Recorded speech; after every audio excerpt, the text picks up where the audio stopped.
ನಮಸ್ಕಾರ ರೀ ಮತ್ತೊಮ್ಮೆ ಎಲ್ಲ ನಮ್ಮ ಜಾರಿ ಮಂದಿಗೆ ಸ್ವಾಗತ. ನಮ್ಮ U K English and vocabulary ಕ್ಲಾಸಸ್ಗೆ ಮತ್ತೊಮ್ಮೆ ಎಲ್ಲರನ್ನು ಸ್ವಾಗತಿಸ್ತಾ ನಿನ್ನೆ ಹೇಳಿದಂತೆ ನಾವು ಇವತ್ತಿನ ದಿನ ನಂಬರ್ಸ್ ಬಗ್ಗೆ ತಿಳಿಸ್ಕೊಡ್ತಾ ಇದ್ದೀನಿ. ನಂಬರ್ಸ್ ಅಂದಾಗ ಕನ್ನಡದೊಳಗೆ ಅವುಗಳನ್ನ ವಚನಗಳು ಅಂತ ನಾವು ಕರಿತೀವಿ. ಆ ವಚನಗಳು ಅಂದಾಗ ಸರ್ ಹೆಂಗ್ರಿ ಏಕವಚನ ಬಹುವಚನದೊಳಗೆ ಏನು ಅಂತ ಮಹಾ ಡಿಫಿಕಲ್ಟ್ ಅಂತೇಳಿ ಎಸ್ಪೆಷಲಿ ಪಿ ಯು ಸಿ ಮುಗಿಸಿದ ತಕ್ಷಣ ನಮ್ಮ ಮಂದಿ ಏನು SSC GD ಓದಾಕದತ್ಲೆ ಅವ್ರು ಮಸ್ಟ್ ಆ್ಯಂಡ್ ಶುಡ್ ತಿಳ್ಕೊಳ್ಬೇಕಾಗಿರ್ತಕ್ಕಂಥ ವಿಷಯ ಇದು.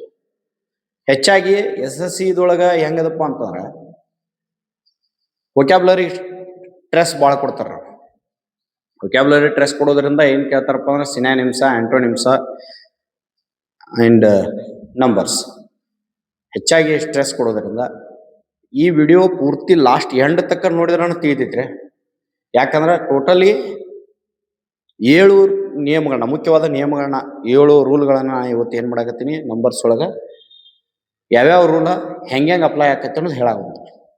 ನೀವು ಪೈಲಾದ 1-2-3 ನೋಡಿ ಇವೆಲ್ಲ ನಮಗೆ ಬರ್ತಾವತ್ತು ಬಿಟ್ರೆ ನಾನು ನೆಕ್ಸ್ಟ್ದು 1-2-3 ಏನಾಗಿಬಿಡ್ತಾವು ಸ್ಕಿಪ್ ಆಗಿ ಉಳಿದು ಬಿಡ್ತಾವೆ.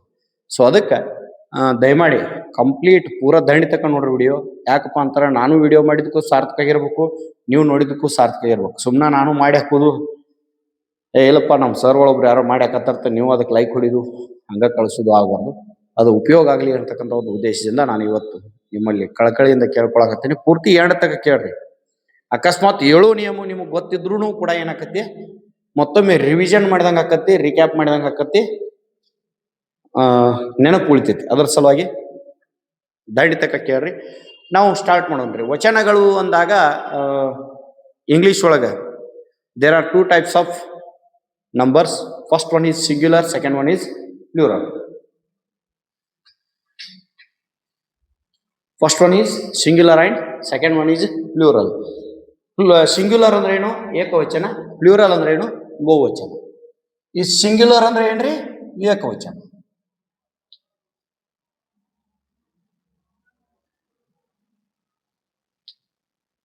ಪ್ಲೂರಲ್ ಅಂದ್ರೆ ಬಹುವಚನ.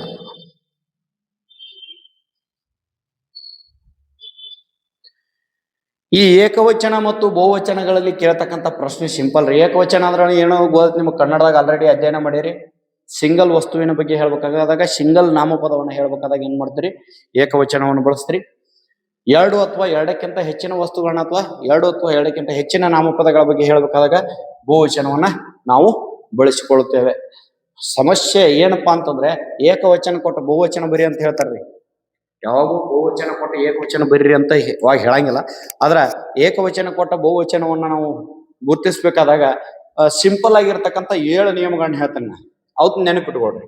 1ನೇ ರೂಲ್ಸ್ ಏನ್ ಹೇಳ್ತೈತ್ರಿ? Rule number 1. 1ನೇ ನಿಯಮ ಏನ್ ಹೇಳ್ತೈತಪ್ಪ ಅಂತಾರ, if a noun ends with letters SS, S, X and SH. ನೆನಪಿನಾಗಿರ್ರಿ, ನಾಮಪದದ ಕೊನೆಯಲ್ಲಿ SS ಅಥವಾ S ಅಥವಾ X ಅಥವಾ H ಬಂತಪ್ಪ ಅಂತಂದ್ರ we should add ES to the singular to form its plural form. ಅಂದ್ರೆ ಅದರ ಮುಂದೆ ES ಹಚ್ಚಿದಪ್ಪ ಅಂತಾರೆ ಏನಾಕತಿ ಅದರದ ಬಹುವಚನ ರೂಪ ನಾವು ಸೃಷ್ಟಿ ಮಾಡಿದಂಗ ಆಕತಿ. Simple ತಲೆಯಾಗಿರ್ಲಿ. ಕೊನೆಯೊಳಗ SS, S, X, SH ಇವು ಬಂದಿದ್ದವ್ರ ಏನ್ ಹಚ್ಬೇಕ್ರಿ? ನಾವು ES ಹಚ್ಬೇಕು. ಏನ್ ಹಚ್ಬೇಕು? ES. ಉದಾಹರಣೆ ನೋಡ್ರಿ, ಬಾಕ್ಸ್ ಕಡೆಯಲ್ಲಿ ಏನತ್ರಿ? X ಹತ್ರಿ, ಇದ್ರ ಮುಂದೆ ES ಹಚ್ಚ್ರೆ ಇದು ಬಹುವಚನ, ಬಾಕ್ಸಸ್. ನೆಕ್ಸ್ಟ್ ನೋಡ್ರಿ, ಎಸ್ ಅದೊಂದು ಉದಾಹರಣೆ ಬಿಡ್ರಿ. SS, dress, dresses. Class, classes. ಆಮ್ಯಾಗ ಕ್ಲಾಶ್, ಕ್ಲಾಶಸ್. ಓಕೆ, ಇಲ್ಲಿ ನೋಡ್ರಿ, ಎಕ್ಸ್ ಬಂದತಿ ಇ ಎಸ್ ಹಚ್ಚಿವಿ, ಡಬಲ್ ಎಸ್ ಬಂದತಿ ಇ ಎಸ್ ಹಚ್ಚಿವಿ, ಡಬಲ್ ಎಸ್ ಬಂದತಿ ಇ ಎಸ್ ಹಚ್ಚಿವಿ, ಎಸ್ ಎಚ್ ಬಂದತಿ ಇ ಎಸ್ ಹಚ್ಚಿವಿ. ಈ ರೀತಿಯಾಗಿ ನಾವೇನ್ ಮಾಡ್ಬೇಕಪ್ಪ ಅಂತಾರೆ, ಕೊನೆಯೊಳಗ ಡಬಲ್ ಎಸ್ ಎಸ್ ಎಕ್ಸ್ ಅಥವಾ ಎಸ್ ಎಚ್ ಬಂದಿತ್ತಂದ್ರೆ ಅದ್ರ ಬಹುವಚನ ರೂಪವನ್ನ ಮಾಡ್ಬೇಕಾದಾಗ ನಾವೇನ್ ಮಾಡ್ಬೇಕು, ಇ ಎಸ್ ಅನ್ನ ಹಚ್ಚಬೇಕು. ಹಿಂಗ್ ಹಚ್ಚಿದ್ದಾದ್ರೆ ಅದು ಬಹುವಚನ ರೂಪವಾಗಿ ಬದಲಾವಣೆ ಆಗ್ತದ. ಅಗದಿ ಸಿಂಪಲ್ ಲಾಜಿಕ್ ತಿಳ್ಕೊಂಬಿಡ್ರಿ. ಇವು 4 ನೆನಪಿದ್ದು ಅಂದ್ರ ಸಾಕ್ರಿ. ಇವು 4ನ ನಾವು ಇವು 4 ಇದ್ದು ಅಂದ್ರ ಏನ್ ಮಾಡ್ಬೇಕಲ್ಲಿ, ಇ ಎಸ್ ಅನ್ನ ಸೇರಿಸ್ಬೇಕು ಪ್ಲೂರಲ್ ಫಾರ್ಮ್ ಆಗಕ್ಕೆ. ಇದು ಮೊದಲನೇ ರೀ. ಇನ್ನ ಎರಡನೇ ನಿಯಮ ಏನ್ ಹೇಳ್ತದ, ಒಂದನೇ ನಿಯಮ ಎಲ್ಲರಿಗೂ ಅರ್ಥ ಆಗೈತಿ ತಿಳ್ಕೊಂಡ್ರೆ ಈ ಭಾಳ ಈಜಿ ಐತ್ರಿ ಅದ. ಎರಡನೇ ನಿಯಮ ಏನ್ ಹೇಳ್ತದ, ಎರಡನೇ ನಿಯಮ ಏನ್ ಹೇಳ್ತದಪ್ಪ ಅಂತಾರ, ರೂಲ್ ನಂಬರ್ 2.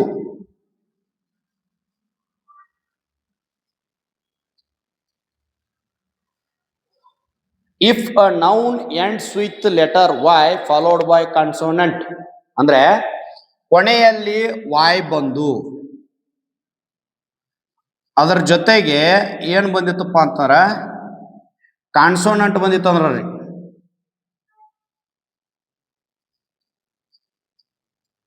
ಅಂದ್ರ ಲಾಸ್ಟ್ನಾಗ ವಾಯ್ ಇರ್ಬೇಕು, ವಾಯ್ದ ಹಿಂದ್ಗಡೆ ಏನ್ ಇರ್ಬೇಕ್ರಿ, ಕಾನ್ಸೋನೆಂಟ್ ಇರ್ಬೇಕ. ಕಾನ್ಸೋನೆಂಟ್ ಇತ್ತು ಅಂದ್ರೆ ಏನ್ ಮಾಡ್ಬೇಕಲ್ಲಿ, ರಿಮೂವ್ ವಾಯ್, ರಿಮೂವ್ ಅಂದ್ರೆ ತೆಗೆದಾಕೋದು, ವಾಯ್ ಅನ್ನ ತೆಗೆದಾಕೋದು.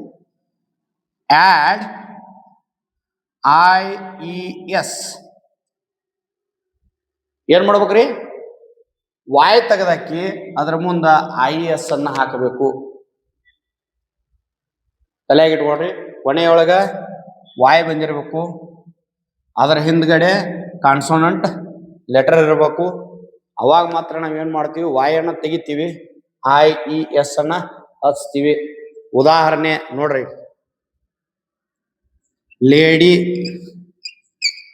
ಕೊನೆಯೊಳಗೆ ವಾಯ್ ಐತ್ರಿ, ಡಿ ಕಾನ್ಸೋನೆಂಟ್ ಐತ್ರಿ. ಸೊ ಇಲ್ಲಿ ಏನ್ ಮಾಡ್ಬೇಕು, ನಾವು ವಾಯ್ ತೆಗಿಬೇಕ್ರಿ, ಎಲ್ ಎ ಡಿ.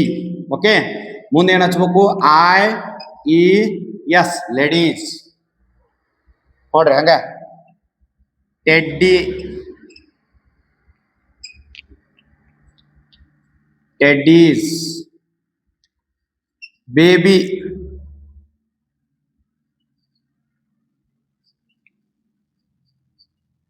ಬೇಬೀಸ್. ಎಲ್ಲದ್ರೊಳಗು ನೋಡ್ರಿ ಕೊನೆಯೊಳಗೆ ವಾಯ್ ಬಂದದ. ವಾಯ್ ಆದ ನಂತರ ವಾಯ್ದ್ರ ಹಿಂದ್ಗಡೆ ಏನದ, ಕಾನ್ಸೋನೆಂಟ್ ಅದ. ವಾಯ್ ಕೊನೆಯಾಗ ಬಂದಿರ್ಬೇಕು, ಕೊನೆಯ ಹಿಂದ್ಗಡೆ ಕಾನ್ಸೋನೆಂಟ್ ಲೆಟರ್ ಇರ್ಬೇಕು. ಅವಾಗ ಏನ್ ಮಾಡ್ಬೇಕು, ನಾವು ವಾಯ್ ಅನ್ನ ತೆಗಿಬೇಕು, ಮುಂದ್ ಐ ಇ ಎಸ್ ಅನ್ನ ಹಾಕಬೇಕು. ಸಿಂಪಲ್ ರೀ. ಇದು ಮ್ಯಾಗಿಂದ ಹೆಂಗಿತ್ರಲ್ಲ ಅದ್ರಂಗ ಇದು ಕೂಡ ಈಜಿ ಅದ, ನೆನಪಿನೊಳಗೆ ಇಟ್ಕೊಡ್ರಿ. ಈ ರೂಲ್ಸ್ಗಳನ್ನ ನಾವು ಒಂದು ಅಳ್ಸಾಕ್ತಿಲ್ರಿ, ಎಲ್ಲಾನು ಒಂದತ್ರ ಬರಿತೀನಿ, ಎಲ್ಲಾನು ಲಾಸ್ಟಿಗೆ ಮತ್ತೊಮ್ಮೆ ಕಾಲ್ ಮಾಡೋಣ. ಇನ್ನು ಮೂರನೇ ನಿಯಮ ಏನ್ ಹೇಳ್ತದ, ಮೂರನೇ ನಿಯಮ ಏನ್ ಹೇಳ್ತದ ರೀ, ರೂಲ್ ನಂಬರ್ 3.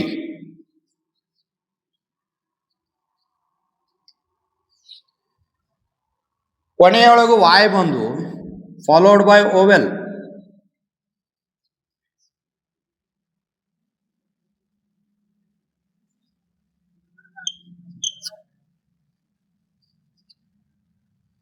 ಅವಾಗ ಏನ್ ಮಾಡಬೇಕು, ಸಿಂಪ್ಲಿ ಆಡ್ ಎಸ್.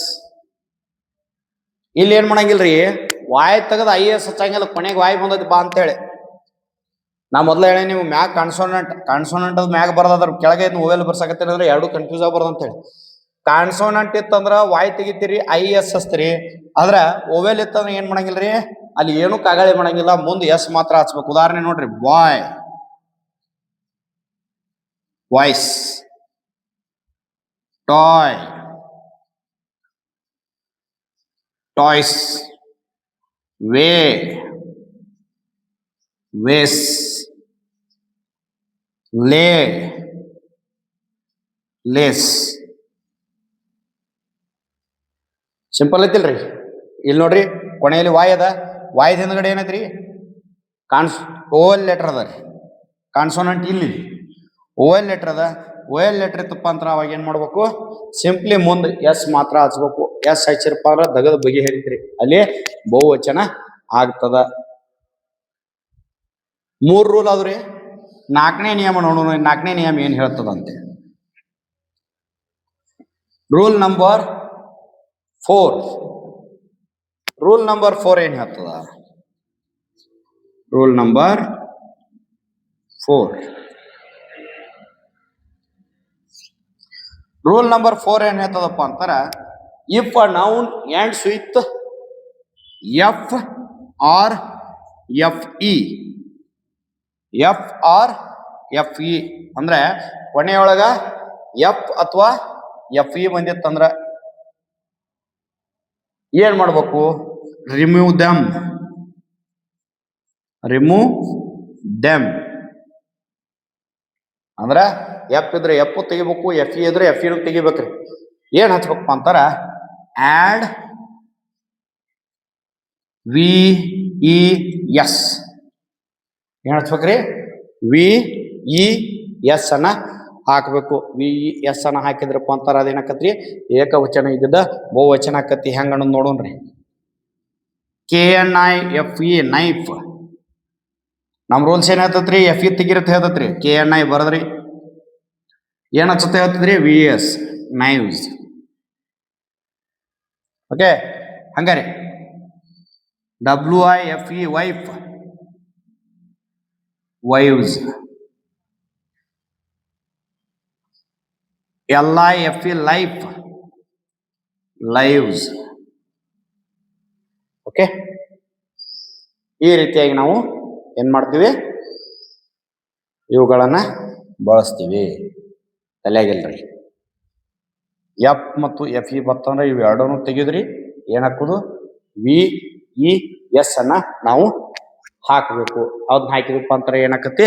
ಇದು ಬಹುವಚನದ 4ನೆಯ ನಿಯಮ. ಹಂಗ ಇನ್ನು 5ನೇ ನಿಯಮ ಏನ್ ಹೇಳ್ತದ? Rule number 5. ಈ 5ನೇದು ಮತ್ತು 6ನೇದು ಬಹಳ ಇಂಪಾರ್ಟೆಂಟ್ ರೀ. ನೀವು ಇಡೀ ನಂಬರ್ಸ್ ಒಳಗ ಕಾಂಪಿಟೇಟಿವ್ ಸಲುವಾಗಿ ಓದ್ತಿರ್ತಕ್ಕಂಥ ವ್ಯಕ್ತಿಗಳೆಲ್ಲ ಏನ್ ಮಾಡ್ಬೇಕಪ್ಪ ಅಂತ ಈ 5ನೇ ಮತ್ತು 6ನೇ ನಿಯಮದ ನಾವು ಭಾಳ ಫೋಕಸ್ ಮಾಡ್ಬೇಕ್ರಿ. ಯಾಕಂದ್ರೆ ಆಲ್ಮೋಸ್ಟ್ ಇಲ್ಲಿವರೆಗೆ ನಂಬರ್ಸ್ ಯಾವ ಕ್ವಶನ್ ಕೇಳಿದಾರಲ್ಲ ಎಲ್ಲ 5 ಮತ್ತು 6ನೇ ನಿಯಮಕ್ಕೆ ಸಂಬಂಧಪಟ್ಟಿದ್ದು ಅದಾವ. ಯಾವ ಒಂದೂ ಮ್ಯಾಗೇನು ಕೇಳಿಲ್ರಿ.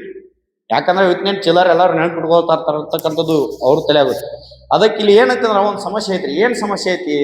ಕೆಲವೊಂದಿಷ್ಟು ಪದಗಳು ಹೆಂಗಾಕವಪ್ಪ ಅಂತಾರ,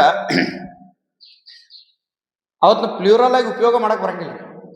ಅವತ್ತು ನಾವು ಸಿಂಗ್ಯುಲರ್ ಆಗಿ ಉಪಯೋಗ ಮಾಡ್ಬೇಕು. ಪ್ಲೂರಲ್ ಆಗಿ ಏನಾರ ಉಪಯೋಗ ಮಾಡಿದಪ್ಪ ಅಂತಾರ ಅದು ತಪ್ಪ ಅರ್ಥ ಆಕತಿ. ಹಂಗ ಇನ್ನು ಕೆಲವೊಂದಿಷ್ಟು ಏನದಪ್ಪ ಅಂತಾರ ಪ್ಲೂರಲ್ ಆಗಿ ಉಪಯೋಗ ಮಾಡ್ಬೇಕು, ಸಿಂಗ್ಯುಲರ್ ಆಗಿ ಉಪಯೋಗ ಮಾಡಕ್ ಬರಂಗಿಲ್ಲ.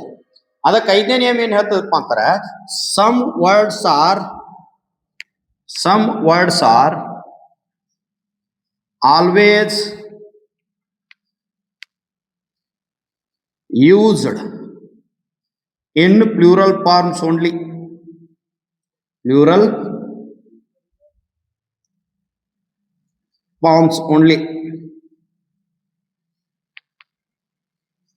They cannot use singly or singularly. ಒಂದು 2 ಎಕ್ಸಾಂಪಲ್ ಹೇಳ್ತಾ ನೋಡ್ರಿ ನಿಮ್ಗೆ. ಸಿಂಗ್ಯುಲರ್ಲಿ ಯಾಕೆ ಯೂಸ್ ಮಾಡಕ್ ಬರಂಗಿಲ್ಲ ಅಂತ ನಾವು ತಪ್ಪಾಗಿ ಏನ್ ಮಾಡಕತ್ತೀವಪ್ಪ ಅಂತ ಉಪಯೋಗ ಮಾಡಕತ್ತೀವಿ ಕೆಲವೊಂದಿಷ್ಟು ಪದಗಳನ್ನ. ಹೆಂಗಪ್ಪ ಅಂತಾರೆ, ಮನ್ಯಾಗ ವೈರ್ ಜೋಡ್ಸಕ್ಕೆ ಉಪಯೋಗ ಏನ್ ಮಾಡ್ತೀವಿ? ಪಕ್ಕಡಕ್ಕೆ ಅಂತ ಕರಿತೀವಿ, ಪ್ಲೈಯರ್ಸ್ ಅಂತ ಕರಿತೀವಿ. ಏನ್ರಿ? ಪ್ಲೈಯರ್ಸ್ ಅಷ್ಟ ಬರ್ದಿರ್ತೀರಿ ಒಂದ್ ಸೈಡ್ ಮಾತ್ರ. ಅದು ಕೀತಿಲ್ರಿ ಅಂದ್ರೆ ಪಕ್ಕಡ್ ಹಿಡಿಬೇಕಾರ ಬೋತ್ ಸೈಡ್ ಹ್ಯಾಂಡ್ ಇರ್ತಾವ. ಏನಿರ್ತಾವು? ಹಿಂಗ್ ಇರ್ತೈತಿ. ಅಂದ್ರ ಪ್ಲೈ ಅಂತ ಬರ್ದಿರ್ತೀರಿ ಒಂದ ಸೈಡ್ ಅಂತ. ಯಾವಾಗ್ಲೂ ಅದನ್ನ 2 ಸೈಡ್ ಅಂತ ಹೇಳಿ ಬಳಸ್ಬೇಕು. ನಾವು ತಪ್ಪಾಗಿ ಯೂಸ್ ಮಾಡಕತ್ತೀವಿ. ಅದಕ್ಕೆ ಹೇಳಿ ನಾವು ಫಸ್ಟ್ಗೆ ನಾ ಕ್ಲಾಸ್ ಸ್ಟಾರ್ಟ್ ಮಾಡುವಾಗ ಗ್ರಾಮೆಟಿಕಲಿ ಮಾತಾಡಕತ್ತೀವಿ, ನಾವು ಭಾಳ ಚಂದ ಇಂಗ್ಲೀಷ್ ಮಾತಾಡ್ತೀವಿ ಅನ್ನೋ ತಪ್ಪು ಕಲ್ಪನೆ ಇರೋದು. ಯಾಕಂದ್ರೆ ಬಹಳಷ್ಟು ಜನ ಹೆಂಗೈತಪ್ಪ ಅಂತ ಇಂಥ ಸಣ್ಣ ಮಿಸ್ಟೇಕ್ ಭಾಳ ಮಂದಿ ಮಾಡ್ತೀವ್ರಿ. ನಾ ಎಲ್ಲಾರು ಮಾಡತ್ತೀವಿ. Nobody is perfect in this world ಅಂತಾರಲ್ಲ ಹಂಗ. ಪ್ಲೇಯರ್ಸ್ ಮುಂದ ನಾವು ಹಾಕೊಳ್ತೀವಲ್ರಿ, ಟ್ರೌಸರ್ ಅನ್ಬಾರ್ದು, ಟ್ರೌಸರ್ಸ್ ಅನ್ಬೇಕು. ಹಂಗ ಪ್ಯಾಂಟ್ ಅನ್ಬಾರ್ದ್ರಿ, ಪ್ಯಾಂಟ್ಸ್ ಅನ್ಬೇಕು. ಪ್ಯಾಂಟ್ ಅಂದ್ರೆ ಒಂದ ಕಾಲಿಂದ ಹಾಕೊಂಡು ಒಂದ್ ಕಾಲಿಂದ ಬಿಟ್ಟಂಗ ಆಕತ್ರಿ. ಹಂಗಾರಿ ಶಾರ್ಟ್ಸ್, ಕತ್ರಿ, ಸೀಸರ್ಸ್, ಇಂಥವು ಸುಮಾರು ಒಂದು 30-35 ಶಬ್ದಗಳನ್ನ ನೀವು ಒಟ್ಟ ಹಿಂಗೆ ಹೆಂಗ್ ಬರೀ ಏನ್ ಮಾಡ್ಬೇಕಪ್ಪ ಅಂತಾರೆ ಒಟ್ಟ ಸಿಂಗ್ಯುಲರ್ ಆಗಿ ಉಪಯೋಗ ಮಾಡ್ಲಾರ್ದಿರ್ತಕ್ಕಂಥವು ಅಂದ್ರೆ ಸಿಂಗ್ಯುಲರ್ ಆಗಿ ಉಪಯೋಗ ಮಾಡಕ್ ಬರಂಗಿಲ್ರಿ ಅಂತಕ್ಕಂಥವನ್ನ ನಾವು ಏನ್ ಮಾಡ್ಕೋಬೇಕು, ಬರೆದಿಟ್ಕೋಬೇಕ್ರಿ. ಅವತ್ತು ಬರೆದಿಟ್ಕೊಂಡ್ ಸ್ಟಡಿ ಮಾಡಿರಪ್ಪ ಅಂದ್ರೆ 100% ನೀವು ಏಕವಚನ ಮತ್ತು ಬಹುವಚನದೊಳಗೆ ಏನಕ್ಕಿರಿ ಸಕ್ಸಸ್ ಆಕಿರಿ. ತಲೆಯಾಗಿರ್ಲಿ ನಂಬರ್ಸ್ ಅಟ್ ಈಜಿ ತಿಳ್ಕೊಂಡವ್ರಿಗೆ ಹಂಗಿಲ್ಲ. ಯಾಕಪ್ಪ ಅಂದ್ರೆ ಇವಾಗ ಕೆಲವೊಂದಿಷ್ಟು ಮಂದಿಗೆ ಏನಕ್ಕಪ್ಪ ಅಂದ್ರೆ ಸಮಸ್ಯೆ ಆಕ್ಕಾವ. ಇವನ್ನ ತಿಳಿದಿದ್ದು ಎಕ್ಸಾಂಪಲ್ ಕೊಟ್ಟೇನ್ರಿ. ಅಂದ್ರ ಎಲ್ಲಾರು ಕಣ್ಣಿಗೆ ಇದ್ದಿದ್ದನ್ನ ಎಕ್ಸಾಂಪಲ್ಸ್ ಕೊಟ್ಟೇನೆ. ಯಾಕೆ ಎಕ್ಸಾಂಪಲ್ಸ್ ಕೊಟ್ಟೇನಿ, ಅವ ಅರ್ಥ ಆದ್ರ ಬಗೆ ಅಂತೇಳಿ. ಅಂದ್ರ ಇಂಥವ್ ಇರ್ತಾವಪ್ಪ ಅಂತೇಳಿ ಹುಡುಕ್ಯಾಡಿ ನೀವು ಸರ್ಚ್ ಮಾಡಿ ಇಟ್ಕೊಳಕ್ ಆಕತ್ರಿ. ಆದ್ರೆ ಇಂಥ ಸುಮಾರು ಶಬ್ದಗಳದಾವ, ಅವುಗಳನ್ನೆಲ್ಲ ಏನ್ ಮಾಡ್ರಪ್ಪ ಅಂತಾರ ರೈಟ್ ಡೌನ್ ಮಾಡಿ ಇಟ್ಕೊಳ್ರಿ. ಆಗ್ಲಿಲ್ಲಪ್ಪ ಅಂತಾರ ಒಂದ್ ನನಗೆ ಮೆಸೇಜ್ ಹಾಕ್ರಿ. ನಾನಾರ ಯಾಕೋತ್ ಏನ್ ಮಾಡ್ತೀನಿ, ನಿಮ್ಗೆ ಕಮೆಂಟ್ ಬಾಕ್ಸ್ ಹಾಕ್ರಿ. ನೆಕ್ಸ್ಟ್ ವಿಡಿಯೋದಾಗ ನಾವ್ ಏನ್ ಮಾಡ್ತೀವಿ ಅದನ್ನ ಇದನ್ನ ಮಾಡಿ ಕೊಡ್ತೀವ್ರಿ. ಏನ ಲಿಸ್ಟ್ ಔಟ್ ಮಾಡಿ ಒಂದು ವಿಡಿಯೋನ ಮಾಡ್ತೀನಿ ಅದ್ರ ಮ್ಯಾಗ. ಇನ್ನ ರೂಲ್ ನಂಬರ್ 6 ಏನ್ ಹೇಳ್ತದ,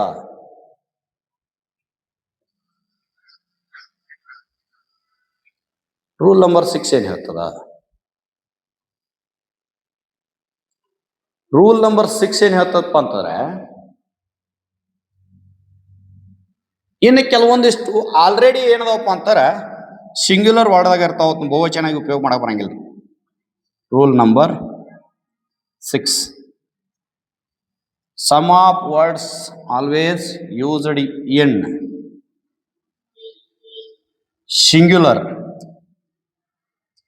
ಆದ್ರೂ ಅವ್ ಹೆಂಗ್ ಕಾಣ್ತಾವ ಹೇಳ್ರಿ, ಪ್ಲೂರಲ್ ಟೈಪ್ ಕಾಣ್ತಾವ ನೋಡಕ್ರಿ. ಅವತ್ ಯೂಸ್ ಮಾಡಿರ ಪ್ಲೂರಲ್ದಾಗ ಯೂಸ್ ಮಾಡ್ಯಾರ ಏನೋ ಅನಿಸ್ಬೇಕು, ಹಂಗ್ ಕಾಣ್ತಾವ. ಬಟ್ ಅವತ್ ಸಿಂಗ್ಯುಲರ್ದಾಗ ಯೂಸ್ ಮಾಡ್ಬೇಕ್ರಿ. ಒಂದೇದ್ ನೋಡ್ರಿ ಉದಾಹರಣೆ, ಎಕನಾಮಿಕ್ಸ್. ಎಕನಾಮಿಕ್ಸ್ ನಮ್ ತಲೆಗೇನ್ರಿ ಲಾಸ್ಟಿಗೆ ಎಸ್ ಬಂದೈತಂದ್ರೆ ಅದು ಬಹುವಚನ. ಇದರ ಬಹುವಚನ ಅಲ್ಲಿದ ಅರ್ಥಶಾಸ್ತ್ರ. ಹಂಗ ಮ್ಯಾಥಮೆಟಿಕ್ಸ್,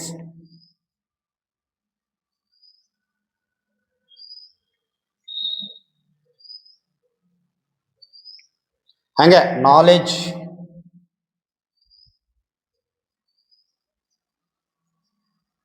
ಹಂಗ advice,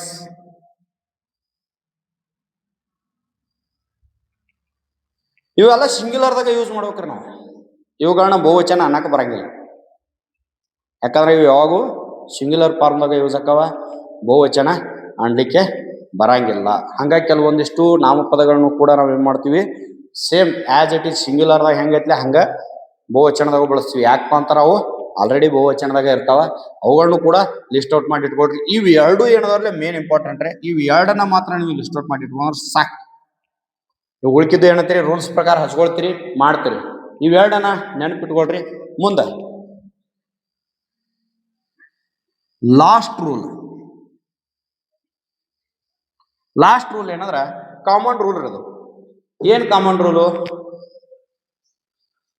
rule number 7,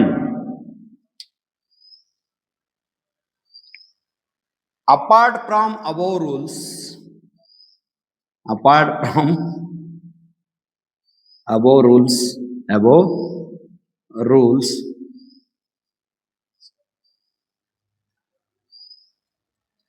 remaining nouns takes yes only. ಈ ಎಲ್ಲಾ ನಿಯಮಗಳು ಬಿಟ್ಟು ಉಳಿಕಿದ್ದು ಏನೇನು ಬರ್ತಾವ್ರಲ್ಲೇ, ಈ ಮ್ಯಾಗಿನೂ 6 ನಿಯಮ ಬಿಟ್ಟು ಉಳಿಕಿದ್ದು ಯಾವುದೇ ನಾಮಪದ ಬರಲಿ ಅದ್ರ ಮುಂದೆ ಏನ್ ಹಚ್ಬೇಕ್ರಿ, ಎಸ್ ಹಚ್ಚಬೇಕು. ಉದಾಹರಣೆಗೆ cow, cows, dog, dogs, cat, cats, ಹಂಗ ಬೆಂಚ್, ಬೆಂಚ್ ಹೋಗುದು. ಇವೆಲ್ಲಾನು ಹಾಕವ. ಇನ್ನೊಂದನ್ನ ಬರ್ದಿರ್ಲಿಲ್ಲ ನಾ ಇಲ್ಲಿ, ಸಾರಿ, CH ಬಂದಿತ್ತು ಅಂದ್ರೂ ಕೂಡ ನಾವು ES ಅನ್ನ ಬಳಸ್ಬೇಕ್ರಿ. Match, matches, bench, benches, catch, catches. ನೋಡ್ರಿ ಒಟ್ಟು 7 ನಿಯಮಗಳು ಏನದಾವಪ್ಪ ಅಂದ್ರೆ ಇಲ್ಲಿ ಅದಾವ. ಇನ್ನು ಈ 7 ನಿಯಮ ಬಿಟ್ಟು ನಿಮಗೆ ಏನಾರೇ ನಂಬರ್ಸ್ ಒಳಗೆ ಕನ್ಫ್ಯೂಷನ್ ಇತ್ತಂದ್ರ ಅಗದಿ ಈಜಿ ಕಲಿಸ್ಬೋದ್ರಿ. ಮಕ್ಳಿಗೆ ಕಲಿಸ್ಬೇಕಾದಾಗೂ ಹಿಂಗೆ ಮೊದಲು ಹಿಂಗೆ ಹಾಕಿ ಕೊಡ್ರಿ. ಮೊದಲು ಅವ್ರಿಗೆ ಎಲ್ಲದಕ್ಕೂ ಒಂದೊಂದು ಒಂದೊಂದು ನಿಯಮ ಒಂದೊಂದು ದಿನ ಕಲಿಸ್ರಿ ಸಾಕ. ಒಂದು ದಿನಕ್ಕೆ ಒಂದು ನಿಯಮ ಕಲಿಸ್ರಿ. ಮಗು 7 ದಿವಸ ನಂಬರ್ಸ್ ಪರ್ಫೆಕ್ಟ್ ಆಗಿ ಬಿಡ್ತಾನ್ರಿ ಅವ್ನು. ಯಾಕಪ್ಪ ಅಂತಾರ ನಮ್ಮ ಪ್ರೈಮರಿ ಸ್ಕೂಲ್ದೊಳಗೆ 5ನೇ ಅಂತ ಹಿಡ್ಕೊಂಡು 7ನೇ ಅಂತ ತಕ್ಕ ನಾವು ನಂಬರ್ಸ್ ಬರ್ಸತ್ತೀವ್ರಿ. ಸಿಂಗ್ಯುಲರ್ ಪ್ಲೂರಲ್ ಕೇಳ್ತೀವಿ. ಮತ್ತೆ ಹುಡುಗ ಹೋಗಿ ಅವನ ಹತ್ರದ ಏನ್ ಮಾಡಿರ್ತಾನೆ, ಎಕ್ಸಾಮ್ದಾಗ ತಪ್ಪ ಬರ್ತಾನೆ. ಅದಕ್ಕೆ ಮೊದಲು ಇವು ಏನು ಮಾಡ್ರಿ, ಇವು 7 ನಿಯಮಗಳನ್ನ ಮೊದಲು ಮಗುವಿಗೆ ಮನದಟ್ಟು ಮಾಡ್ರಿ. ಹಂಗ ನಮ್ಮ ದೋಸ್ತುಗಳೇನು ಕಾಂಪಿಟೇಟಿವ್ ಓದಾಕತ್ತಿರ್ಲ, ನೀವು ಮಸ್ಟ್ ಅಂಡ್ ಶುಡ್ ಇವು 2 ನಿಯಮಗಳ ಮೇಲೆ ಪೂರಾ ಫೋಕಸ್ ಮಾಡಬೇಕ್ರಿ. ಅದ್ರಾಗ SSC GD ಯಾರು ಹಾಕ್ಯಾರಿ, ಯಾರು ಎಕ್ಸಾಮ್ ಬರೆಯವ್ರದ್ರಿ, ಎಕ್ಸಾಮ್ ಬರಿಬೇಕು ಅನ್ನೋ ಉದ್ದೇಶ ಐತಿ, ಅವ್ರು ಬೇಕಾರ ಈ 2 ಏನದವಲ್ಲ ಈ 2 ನಿಯಮಗಳ ಮೇಲೆ ಫೋಕಸ್ ಮಾಡ್ಬೇಕು. 1ನೇ ನಿಯಮ ಏನಪ್ಪಾ ಅಂತಾರ, ಕೆಲವೊಂದಿಷ್ಟು ಪದಗಳು ಹಿಂಗದಾವ, ಅವು ಕಾಯಂ ಪ್ಲೂರಲ್ ಫಾರ್ಮ್ದಾಗ ಇರ್ತಾವ, ಅವುಗಳನ್ನ ಸಿಂಗ್ಯುಲರ್ ಆಗಿ ಉಪಯೋಗ ಮಾಡಕ್ ಬರಂಗಿಲ್ಲ. ಇನ್ನು ಕೆಲವೊಂದಿಷ್ಟು ಪದಗಳು ಏನದವಪ್ಪ ಅಂದ್ರೆ ಸಿಂಗ್ಯುಲರ್ ಫಾರ್ಮ್ದಾಗ ಇರ್ತಾವ, ಅವುಗಳನ್ನ ಬಹುವಚನ ರೂಪವಾಗಿ ಉಪಯೋಗ ಮಾಡಾಕ ಬರಂಗಿಲ್ಲ, ಮಾಡ್ಲು ಬಾರದು. ಇಷ್ಟು ಏನಪ್ಪ ಅಂದ್ರೆ ಇವ್ 2ನ್ನ ನಾವು ಫೋಕಸ್ ಮಾಡ್ಬೇಕು, ಯಾರು ಕಾಂಪಿಟೇಟಿವ್ ಓದವ್ರು. ಇನ್ನ ರೆಗ್ಯುಲರ್ ಹೈಸ್ಕೂಲ್ ಮಟ್ಟ ಎಲ್ಲ ವಿದ್ಯಾರ್ಥಿಗಳಿಗೆ ಇವು ಉಳ್ಕಿರ್ತಕ್ಕಂಥ ಎಲ್ಲ ನಿಯಮಗಳೇನಪ್ಪ ಅಂತಾರ ಮಸ್ಟ್ ಅಂಡ್ ಶುಡ್ ಇರ್ತಾವ. ಅದಕ್ಕೆ ನೀವೇನ್ ಮಾಡ್ರಿ, ಇವುಗಳನ್ನ ಸರಿಯಾಗಿ ನೋಟ್ ಡೌನ್ ಮಾಡ್ಕೊಡ್ರಿ. ಹಂಗ ಒಂದೊಂದಕ್ಕೊಂದು 15 ಎಕ್ಸಾಂಪಲ್ ಬರ್ರಿ, ಏನು ಭಾಳ ಅಲ್ಲ. 7 ನಿಯಮ ಅದಾವ ಅಂದ್ರೆ 7 15 ಒಳ್ಳೆ 105 ಪದ ಬರಿದಾಕತಿ. 105 ಅಂದ್ರೆ 210 ಪದ ಬರಿದಾಕತಿ. ಬರೆದು ಪ್ರಾಕ್ಟೀಸ್ ಮಾಡ್ಕೊಡ್ರಿ. ನಿಮ್ಗೆ ಎಲ್ರಿಗೂ ಮತ್ತೊಮ್ಮೆ ಈ ವಿಡಿಯೋನ ನೋಡಿರ್ತಕ್ಕಂಥ ಎಲ್ರಿಗೂ ಧನ್ಯವಾದಗಳನ್ನ ತಿಳಿಸ್ತಾ, ಹೋಗುವಾಗ ಗೊತ್ತಾಯ್ತಿರಲ್ಲ, ಲೈಕ್ ಮಾಡೋದು ಮರಿಬೇಡ್ರಿ, ಸಬ್ಸ್ಕ್ರೈಬ್ ಮಾಡೋದು ಮರಿಬೇಡ್ರಿ, ಕಮೆಂಟ್ ಮಾಡೋದು ಮರಿಬೇಡ್ರಿ, ಹಂಗ ಮತ್ತೊಬ್ರಿಗೆ ಶೇರ್ ಮಾಡೋದು ಮರಿಬೇಡ್ರಿ. ಎಲ್ರಿಗೂ ಒಳ್ಳೇದಾಗ್ಲಿ. ಮುಂದಿನ ವಿಡಿಯೋದಾಗ ಮತ್ತೊಂದು ಒಳ್ಳೆಯ ಗ್ರಾಮರ್ ಟಾಪಿಕ್ದೊಂದಿಗೆ ಬರ್ತೀನಿ. ಅಲ್ಲಿವರೆಗೆ ಎಲ್ರಿಗೂ ನಿಮ್ಮ ಪ್ರೀತಿಯ ವಿಶ್ವನಾಥ್ ತಿರ್ಗಾರ್ ಮಾಡ್ತಿರ್ತಕ್ಕಂಥ ನಮಸ್ಕಾರಗಳು. ಮತ್ತೆ ಮುಂದಿನ ವಿಡಿಯೋದಾಗ ಭೇಟಿ ಆಗೋಣ. ಅಲ್ಲಿವರೆಗೆ ಎಲ್ರು ಕಾಯ್ತಾ ಇರಿ. ಎಲ್ರಿಗೂ ಗುಡ್ ಬೈ.